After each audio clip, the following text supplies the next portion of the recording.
بابە گوڕگوڕ ئاگال لێ لە دامێنی شارەکەتدا ڕۆڵەکانە چۆن سنگیان کردە قەڵغانی ڕوبەڕووبوونەوەی داعش و بەرگری لە کوردستان. ئەوان کوڕانی گەرمیان و کوێستان بوون و هاتون و وتیان ئێرەش خاک و ئاوی کوردستانە. بز بە بستی نیشتیمانیان تێی کردوونەیان هێشت شەمشەمە کوێرەکانی داعش ڕۆڵەکانت قەتڵ و عامکەن، مەخابن لە ساتەوەختی ئەو هەموو قوربانیەدا جارێکی تر تۆ دەبیتەوە شایەت بۆ شەیدبوونی دەیان پێشمەرگە و برینداربوونی دەیانی تر بە شێوەیەک ئەوەی دوێنێ دۆستت بوو بوونە هەڕەشە بۆ سەر ئارامیت و شەیدکردنی ڕۆڵەکانت کە تازە لە سایەی قوربانیدان و گیان فیدایی خۆیان ئارامیان دروست کرده بوو.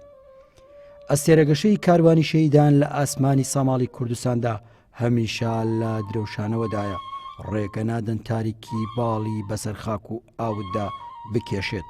ئەوان باش دەزانن کاتێک قوربانی بە ڕوحی خۆیان دەدەن ئیتر ڕێگای کوردایەتی و مقاومەت هەرگیز بۆ دوژمنان چۆڵ نابێ.